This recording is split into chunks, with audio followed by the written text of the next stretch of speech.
3, 2, 1. New York, NY. LaunchPod starts now. Welcome to the New York LaunchPod, a podcast on new startups, businesses, and openings in the New York City area. I'm Hal Coopersmith, and in this episode, we're talking all about New York's best sandwiches found at Untamed Sandwiches. We caught up again with the founder, Andy Jacobi, and a lot has changed since we first spoke in July of 2015. Here's Andy reflecting on the company's growth. The best thing that I do is, or not in terms of the thing that I'm the best at, but the thing that I am that I most enjoy about the job is the fact that we have been open for 4 years. I've gotten to see so much growth in our people, and I've gotten to hire for positions that we never would have been able to hire for when we were just getting off the ground. And the growth in the business has also encouraged the growth in our team, in the individuals that make up our team. And that is definitely the coolest thing about where we were when we first started to now opening up our third shop. The fact that we now have 40 employees, multiple managers, many people that have been with us for a long period of time is very gratifying. How has Untamed Sandwiches managed to grow so much? What are its challenges? And how does it get and keep great people? You can find all that out and more in our series called How You Doing? Hey, how you doing? How you doing? I'm doing good. How you doing? I'm doing good. I'm doing good. What'd you say? I'm good. Hey, you? I'm walking in. Fantastic. What you say? How you doing? Stepping back onto the LaunchPod, we have Andy Jacobi, the founder of Untamed Sandwiches. Welcome back, Andy. Thank you very much, Hal. So how does it feel to be back? Feels great. How you doing? Well, when we first had you on, you had one store. Now you have 3 stores. How did that happen? So the easy answer is that we built them. This was always part of the plan. But a lot of hard work goes into, and not just hard work, but a lot of ups and downs and backs and forths go into building a network of retail stores. It's definitely not as straightforward of a process, and I think especially in a city as competitive as New York, when you are building a business in a very grassroots way, the way that we have, it's a learning process. We've never done this before. I'd never built a second store before, and then I had never built a third store before, and I've never built a fourth store to this day. So in each case, it's just about kind of learning from your mistakes and continuing to plow ahead. This was always part of the plan, loosely. We just didn't know exactly how it was going to come to fruition. Well, it seems like you're focusing on the negatives a little bit, but obviously now you have 3 stores. That's a bigger deal. How is that feeling? It feels great. I think I am a realist. I do focus on the negatives, maybe more than I should. I've tried to, at least as we've grown, compartmentalize my negativity.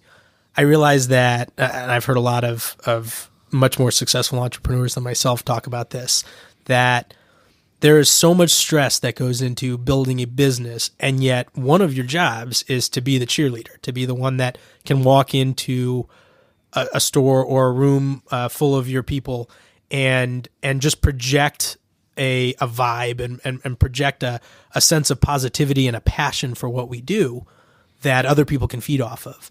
And there have certainly been times over the last 4 years where I have forgotten that, where I'll walk into a shop and immediately just start pointing out mistakes rather than remembering that I can compartmentalize that. So, if I'm going to compartmentalize that right now, we've just opened our third shop. It feels awesome. I would say probably nothing ever felt more awesome than opening that first shop. And yet, looking back on that now, it felt like such an accomplishment. And yet, it was only the beginning of the amazing amount of hard work that goes into building a business the way that we have. So aside from the downside, how about you be a cheerleader for a little bit more? What are more of the positives? Positives, and there are lots of positives. I don't mean to sound negative. I think you were, and it was very, very disheartening. I have really enjoyed. To get negative for a second, we were going to go negative first. We were going to go negative after that, so I wanted you to go positive first. One of the hardest things I think about growing from being just a concept or a small business to being a bigger business is that you as the entrepreneur need to do a lot of changing yourself. And most entrepreneurs are not capable of it. They might be capable of figuring out how to hustle to get a business off the ground, or figuring out, how to build something or see a vision.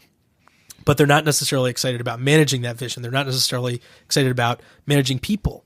And making that leap from the person who can see a vision, figure out the early problems, figure out a business model that's going to actually at least get you through the beginning, to the person that is managing people and really figuring out how you're going to grow as an organization, as a team.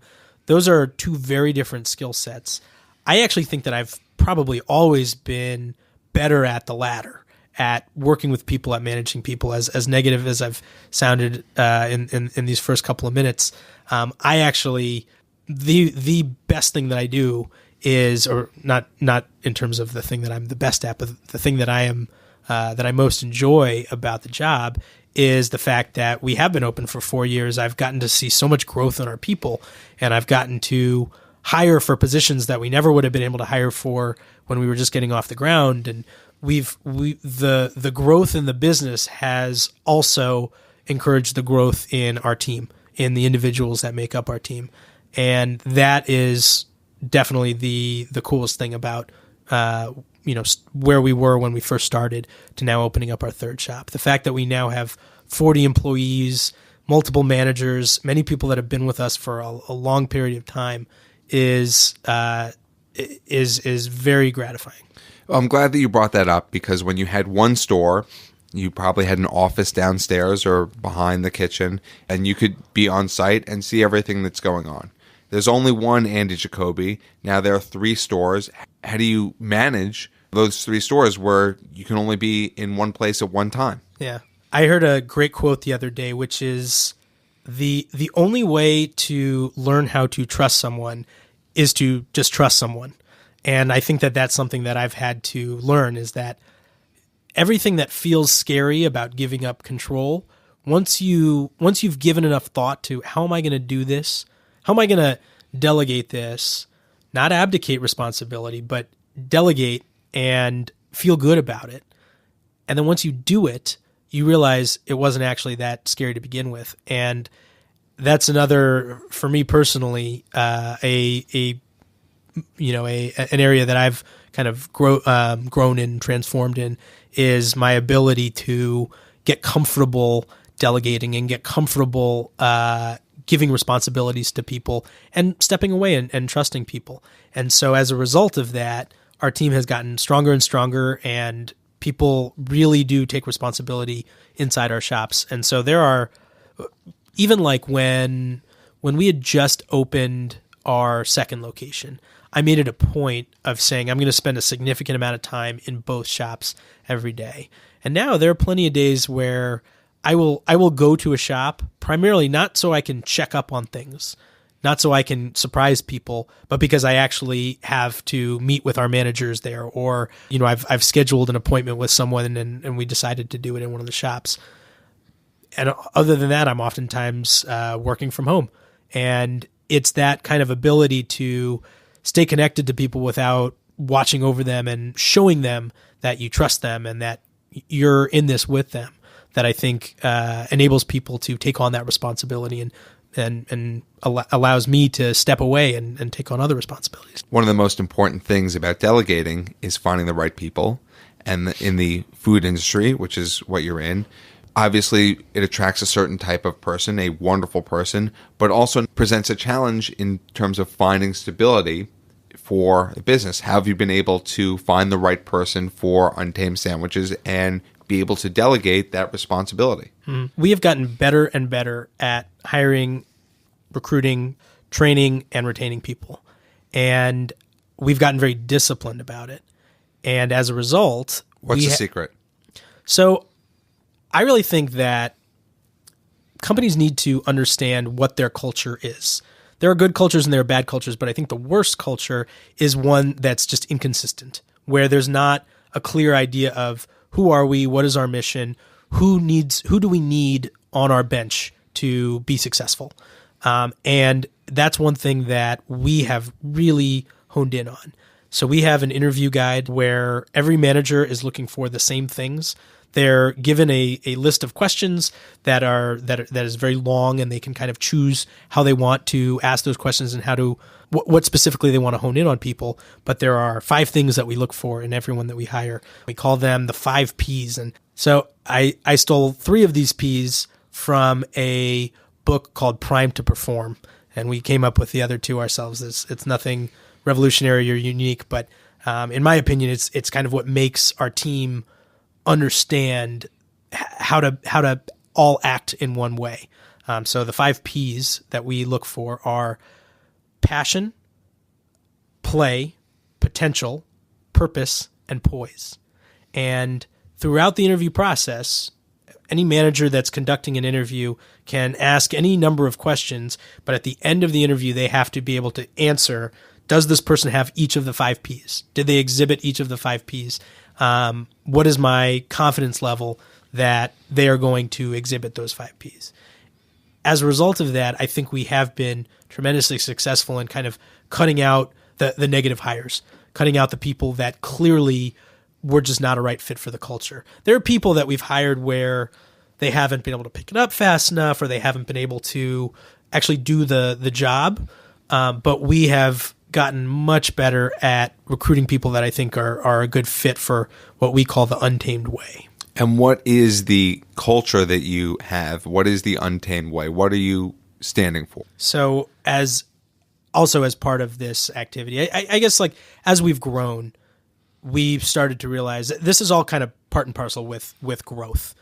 When you are one location, you don't really need to think that much about who are we and what is our culture, because it's kind of whoever the leaders are who are there 6 or 7 days a week. We are the culture. But I think the challenge as you grow is that you are bringing on so many people, you're bringing on new leaders, you're promoting new leaders, and you have to start really defining what it is you stand for. So as part of this, we came up with what we call our 4 principles and values that I think a lot of organizations come up with these, and I don't think that necessarily any one is better than the other. But in our case, these are 4 things that I think we've always stood for, but actually putting them down on paper and talking about them and actually coming up with the terminology, the Untamed Way, and constantly saying in the shop, is this the Untamed Way? Is this not the Untamed Way? Has been really helpful. And the 4 principles and values that anchor the Untamed Way are as follows. First one is leadership and excellence always. Second one is respect for every person, animal, vegetable, and sandwich. The third one is walk like you own the place. And the fourth is asking for help makes you stronger, smarter, faster, and better. So these are 4 things that I think myself and our senior leadership team have always tried to embody. But again, putting these down on paper and discussing them with every single member of our team has been really helpful. And again, I think it's a way that we've the 5 Ps are very helpful in our hiring and our recruiting processes. This is very helpful in our training and our retaining processes. And employees in any business are extremely important. How are you finding your employees, and what's the turnover rate been in a industry that certainly is notorious for a high turnover rate? Yeah, so we use various job search sites. We found success with a handful of them. We don't necessarily have one that we only choose from. It depends partially on the position. I found some sites are better with back of the house people, some are better with front of the house people. In an industry that is, as you point out, notoriously a high turnover industry, I've heard a statistic that the average restaurant turns over its entire staff in a year, so 100% turnover. We actually, we should be keeping track of what our turnover rate is. I don't know what it is. It's low. I would say, if I had to guess, I would say it's closer to like 30%. A lot of those are people that I think self-select out. We tend to lose people early in the beginning. We don't lose a lot of people that have been with us for a while. The most frequent reason that we lose someone is that they kind of just didn't cut it, and either we realized it, they realized it, or we mutually realized it very early on, or that someone, we hire a lot of young people too. So someone goes off to school, goes off to grad school, moves out of town with a significant other. We've had instances like that, but we have been tremendously successful in terms of not losing our core people, our best people, our people that have been with us for at least 9 months to other jobs, to other restaurant jobs. Well, it's great that you're certainly creating culture where people want to stay. We've talked a lot about your expansion, but we didn't talk about where the new restaurants actually are. Where are they? Thank you for bringing that up. How about you plug them? So, as you mentioned, we now have 2 relatively new restaurants. We opened up our second one in DUMBO, Brooklyn. It's on 60 Prospect Street in what's called DUMBO Heights. So again, that opened up a little over a year ago now. And our third location, which we only opened up a few weeks ago, is in what we call Midtown East. It's on Lexington between 54th and 55th Street. And when you launch one of these new locations, what do you do? How do you ingratiate yourself in the neighborhood? It's become more and more challenging to do that.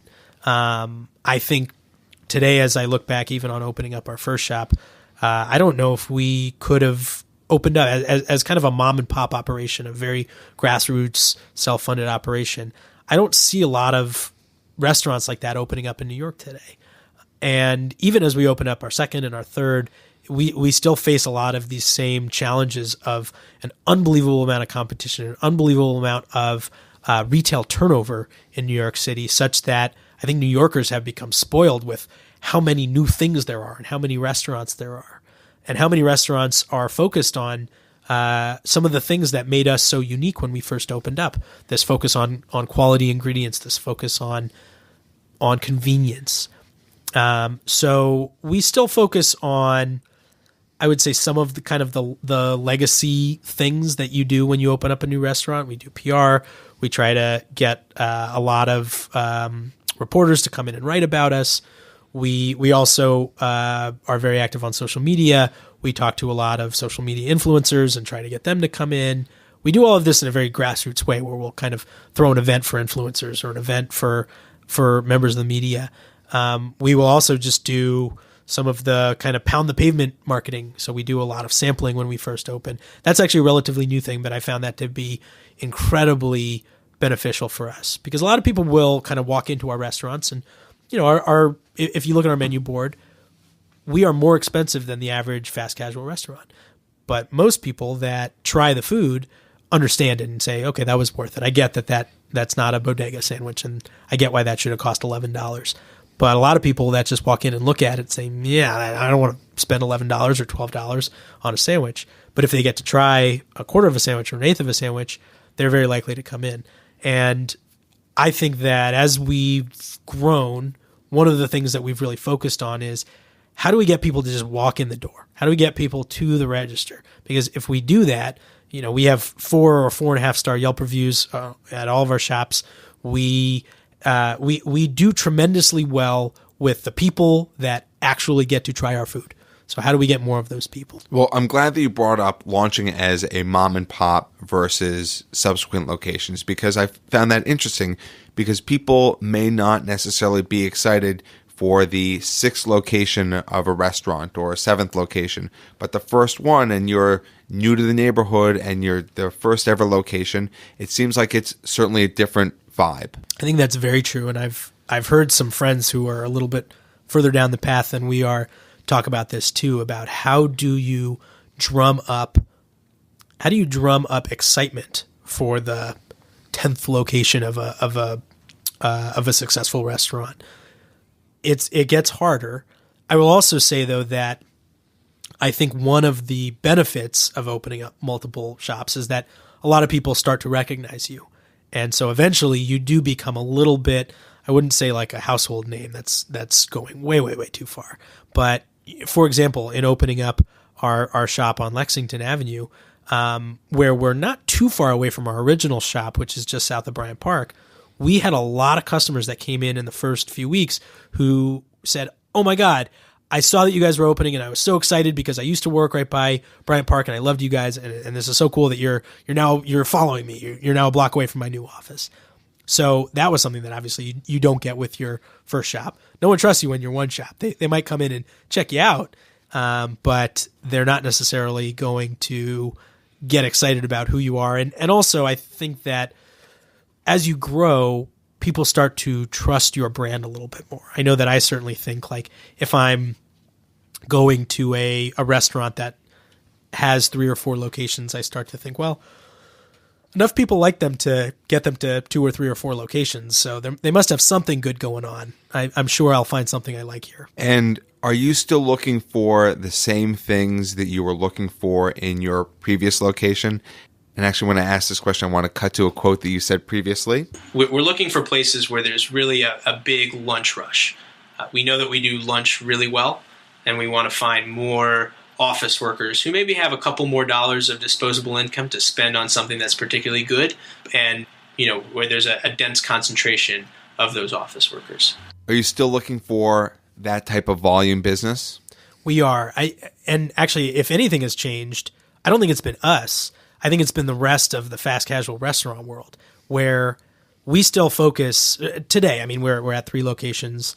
Eventually we'll be at more, but we've gotten pretty good at knowing who our bread and butter customer is, which is an office professional, someone who makes enough money to spend a little bit more on a really high quality lunch.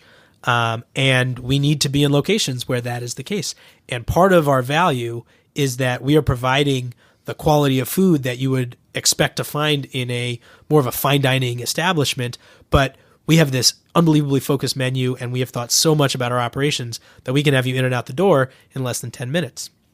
That's the value that we provide, and I think that value is maximized in a place in high density office markets. As I said, though, I think what's really changed about the fast casual landscape is that now everyone thinks that way. So there's a lot more competition for those spaces. Once upon a time, it was considered strange. And that was something that I actually remember discussing with you, or Ricky was actually mentioned, is that Midtown used to be known as this kind of like food wasteland.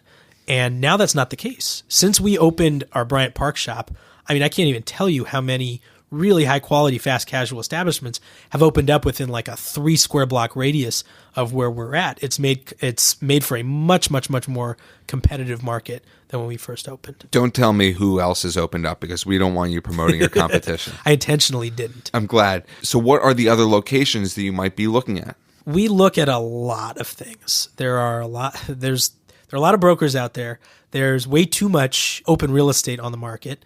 And so we're constantly being pitched on new things. I think that there's still a lot of room to grow in Manhattan.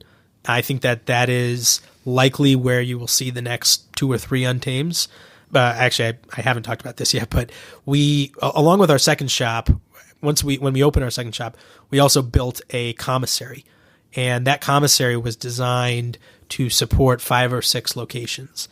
And so the idea is that our executive chef is in one kitchen, unlike with a lot of restaurants, which I think move towards this commissary model as a means to try to cut costs. For us, it was actually a way for us to ensure quality.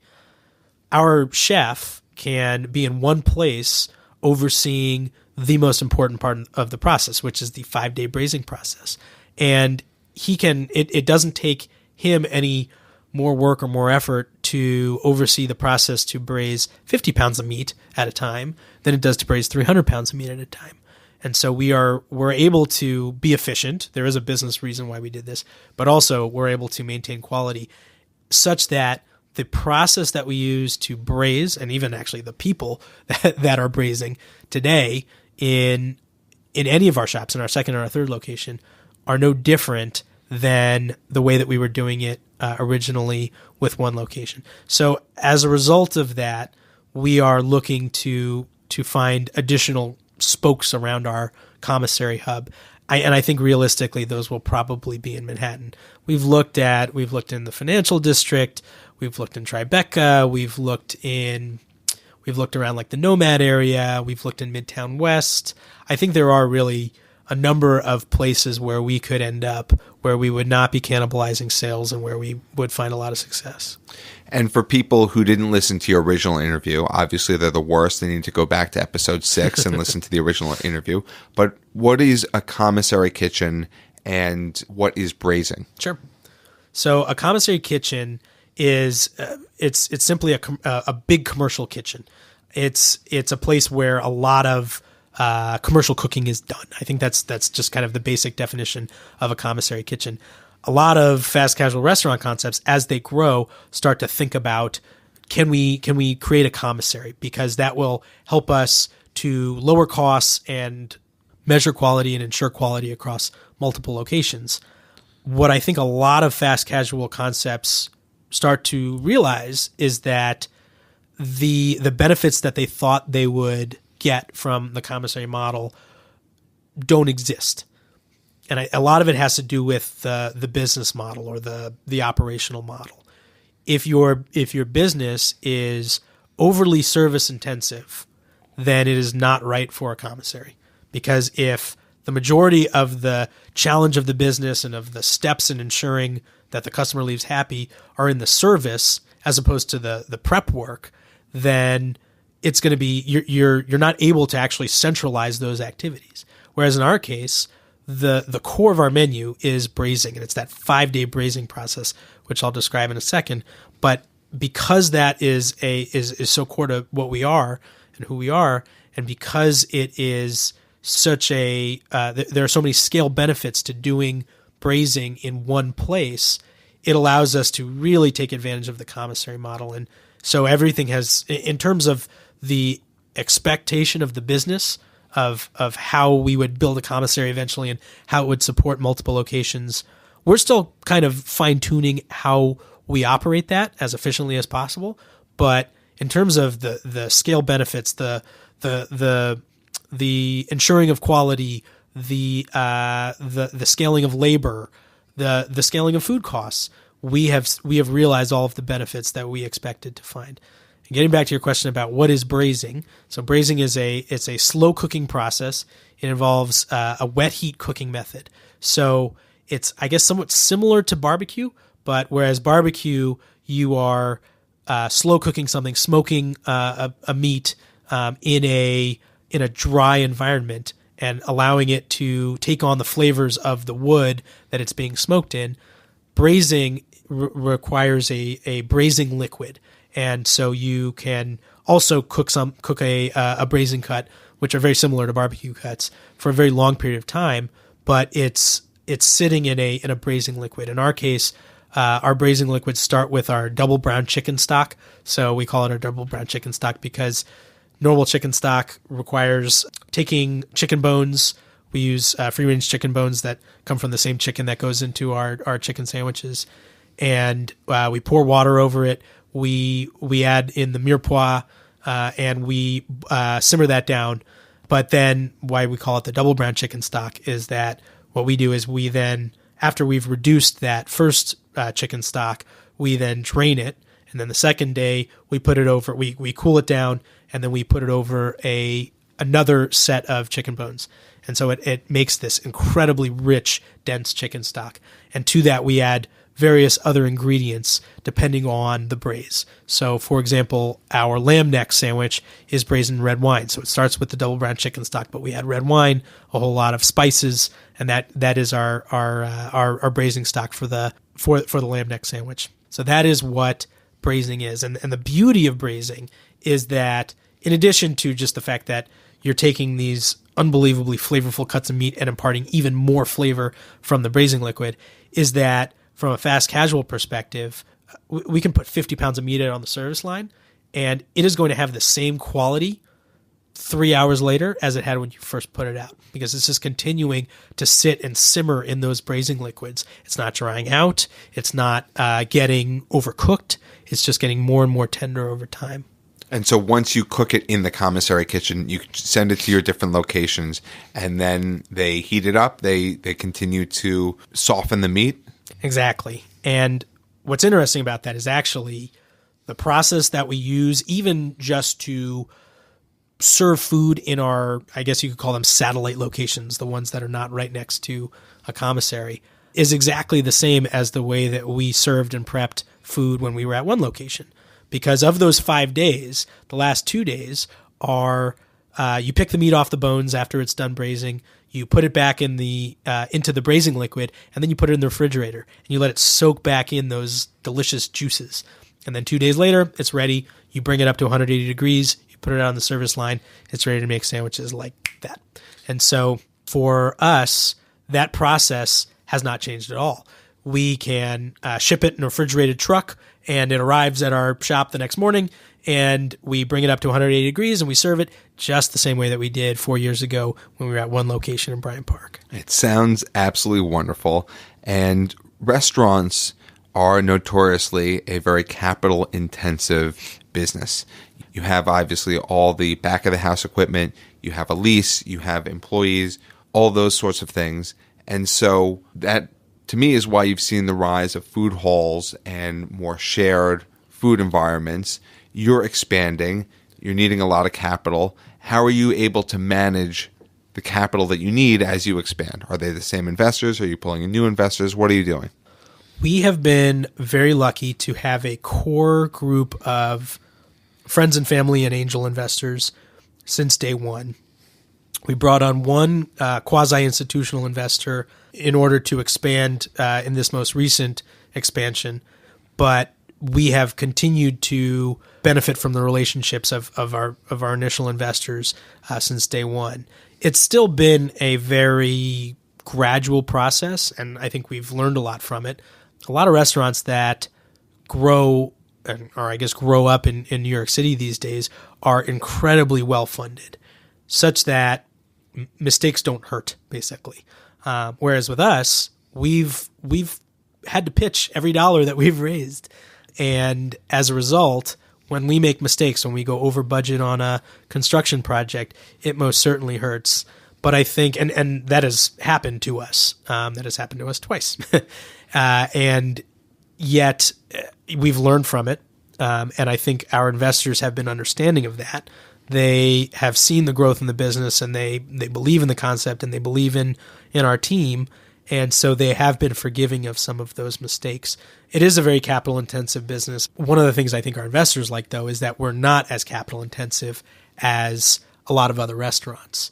This decision to build around a commissary is also very beneficial in terms of build out costs. So in our new restaurants, in our third restaurant, our newest restaurant, is actually the first that is kind of built in the model that we're going to build all the future Untames, which is that there's no gas, there's no ventilation, it's a 100% electric kitchen.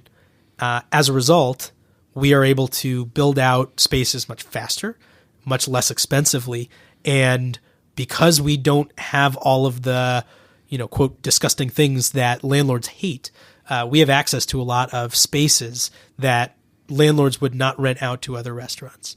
So while a lot of what you mentioned in terms of the capital intensiveness of restaurants, it hits all of us, we are well positioned to deal with that. Obviously, as you add new locations, your sales have grown.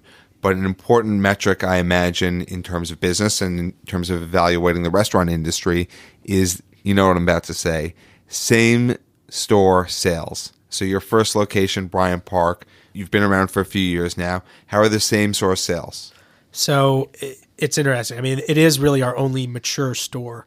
We have... Mature? Yeah, I mean, at this point, I think you have to call it mature. It's been around for 4 years. So certainly the growth has slowed, but we're still seeing year-over-year same-store sales in a market in which restaurants, as on the whole, have started to decline over the last 2 years. Because in spite of kind of the larger economic growth, the rate of growth of restaurants in New York City as well as nationwide is much, much faster than the rate of growth of the population.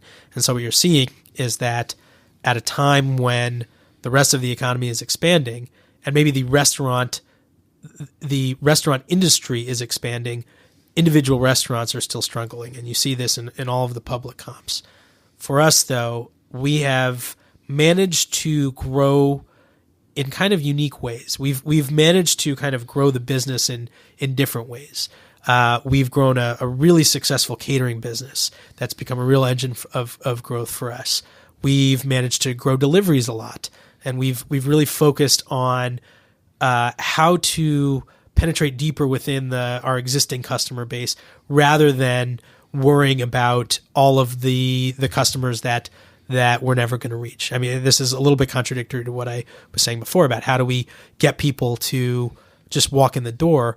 But I think one of the things that we've also been focusing on in addition to that is reminding people that we exist, because our reviews show that people love Untamed, but yet there's still a million different options in a place like Midtown. How do you remind people that we're there? So we focused a lot on loyalty, on email marketing, and actually on the combination of those two. And how do we make our customers feel special? How are you making them feel as special as they feel? I use that euphemistically, I guess. The flippant way of looking at it, or not the flippant, but the casual way of looking at how do you make people feel, or how do you make customers feel special in the restaurant business, which is you give them more reasons to come in, you market to them better. But I also think that a lot of making people feel special in this business, and I think especially in a market where there are a lot of new businesses, but in my view, there are a lot of businesses that opened in New York City these days that have a lot of money behind them and no soul. And because of that, and people can feel that, you can walk into a place and say, I mean, I think that tasted like a chicken sandwich, but I don't really trust where this is all going. I don't really understand where the food came from. I don't really understand what these guys are trying to do. This just kind of feels like I'm being marketed to. And that's always a challenge of us, is how do we actually make people understand, A, that we believe that what we're doing is special, but also that part of our mission is to make them feel special. And so it's a lot of little things. It's owning up to your mistakes and really making sure that managers really are focused on making sure that every single person that walks out the door has a smile on their face, that we've done every single thing that we possibly could to make people feel good, that if someone's not happy with their meal, we change it out very quickly, or we refund them, or we even give them a gift card to the guy down the block. Just the little things that make people realize that you actually care about making them feel special. What was something we did? We did something the other day, and I was really impressed with this because I didn't even know we did it until after the fact. But one of our regulars in Bryant Park loved a sandwich that we took off the menu. And so it's called the Frere Jacques. It was a brisket sandwich. It was meant to be like a deconstructed French onion soup. It was really good, but we replaced it with another brisket sandwich that's also equally as good called the Hot Goldie. But this one regular loved that sandwich. And so our manager talked to someone in his office and then talked to our chef and got our chef to specially make 15 Frere Jacques, which is actually very difficult for us to do because we only put 8 things on the menu intentionally because we are making them at such scale that to make 15 of something just doesn't make sense. When we are making something, we're making it to make 1,000 of them. As a result, making 15 is really challenging. I believe that actually I saw the email that he sent afterwards about how happy he was that we had done this, that he got how difficult this was and how special this was, that this was a sandwich that we hadn't had on the menu in a year, and yet we made this specially for him because we knew it would make his day. And so those are the kinds of things, and what really makes me happy about that is that it's not just me paying lip service to the fact that we try to make people feel special. It's the fact that one of our managers talked to our chef and they collectively got together and said, let's make this guy feel special. That is a fantastic story. And obviously you encounter all sorts of different challenges as you expand, and you encountered one challenge where you've certainly made the customer happy. As you expand, you have the challenge of requiring more food. And I want to do another callback to your first interview where you talk about your food standards. For us, we have certain standards or certain definitions that we use. We only use 100% grass-fed beef, 100% pasture-raised pork, 100% free-range chicken. So as you require more food, how are you able to work with your suppliers? And I think I said this in our first interview too, when we choose our suppliers, for the most part, we are looking for people that can grow with us too. So we're looking for them to meet our standards. We want to work with people that we like and trust and believe in what they're doing and understand the integrity that they put into making great food. But we've also always looked for people that can be reliable and can grow with us. And so one of the other cool things about growing is that has actually happened. We have yet to like outstrip a supplier to say that you can't we can't work with you anymore because you're not able to supply us. But we have just been in very close communication with some of our suppliers, and we have gotten to the point where we are one of the biggest accounts for a lot of our suppliers, and yet they have benefited from our growth as well. So one great example of that is the only ciabatta, the only bread that we've ever served at Untamed, comes from a bakery called Grand Daisy Bakery. They have their production kitchen is in Tribeca, and we have been in very close communication with them about when stores will be opening, when we need more bread. That's one of the closest relationships that we have. I hope that they grow as fast as we do, and I hope that they open up bakeries in every location, every future city that I'd like to put an Untamed in. But even if that does not happen, it's actually one of my larger fears about expanding is that what happens when we have to source a bread that's not Grand Daisy, because I think that their bread is so good and it is kind of a part of who we are and what makes an Untamed sandwich. And what do you see your biggest obstacles to expansion aside from these suppliers? There are so many obstacles to expansion. I think that any one of which could trip up a growing business. You can make bad real estate decisions. You can make bad people decisions. You can make bad capital decisions. We really just try to... I would say that we have like an overall vision for where we want to be, but not necessarily a timeline for when we're going to get there, and not necessarily all of the tactics figured out for how it's going to happen. I think that we try at least to keep the overall vision and the overall mission and the overall principles and values in mind at all times, while setting out a strategy or a short-term strategy or a set of tactics that will get us to the next level at each stage. So right now we're really focused on growing our 3 restaurants in New York City and eventually finding a 4th and a 5th and a 6th. And then we'll see. Once we are at capacity with our existing commissary, then we'll have a decision to make. Do we want to continue to grow in New York City, or do we want to do it all over again and build a commissary in an adjacent market and start building the spokes around that hub? And I think that there are a lot of challenges with that. I think there are challenges with going into a new market. Yes, you might be, a New York brand, the New York, one of the top-rated New York sandwich shops, but you're in a new market. We are, and we've been fortunate in that regard. But I don't know how that's going to play in Philadelphia or in Boston or in DC or in LA or in San Francisco. Some people might find it a positive. Some people might not. Some people might not care at all. And as we grow in New York, I know that we are developing local brand equity, that people, as they start to see more Untames, they start to know us and they start to trust us. Will that happen as we expand? It's going to be a challenge and something that we have to address. And ultimately, what do you want Untamed Sandwiches to be? There are a lot of food brands out there, a lot that have expanded. I think about Chipotle and how they started with a mission in Denver and then expanded nationwide and internationally. What do you want Untamed to be, and what's your inspiration?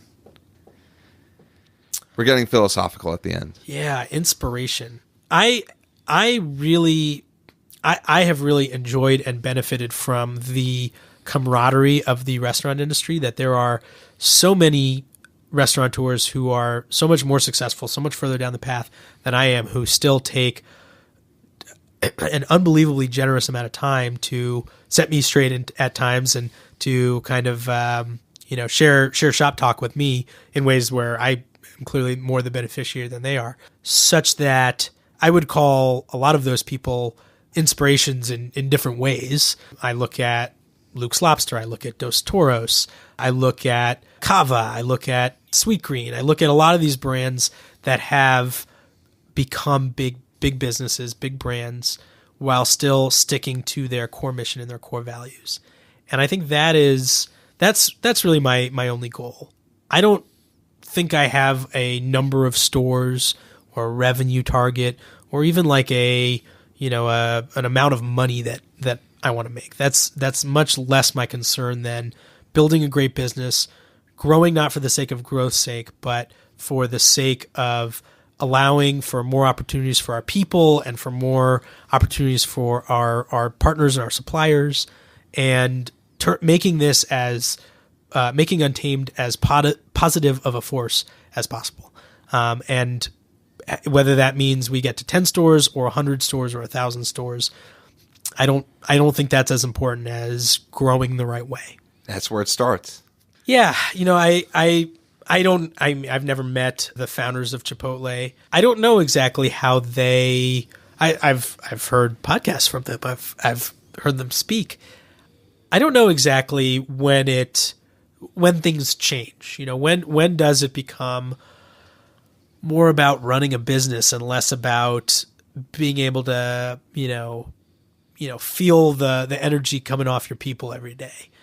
That's certainly something that drives me today. And I would imagine that if Untamed becomes like Chipotle, I wonder if I'll actually, and I mean, I'm knocking on wood very hard here, that would be an amazing thing. But I almost wonder, like, would I feel like more detached from the day-to-day business and too detached? And I wonder if, in a way, if some of the problems that Chipotle has faced has come from the fact that you still had kind of the founders running an enormously large business and maybe not being the right people to focus on 2016 and 2017's problems, when they were certainly the right people to be focused on the problems for the first 10 years based on the success of the business.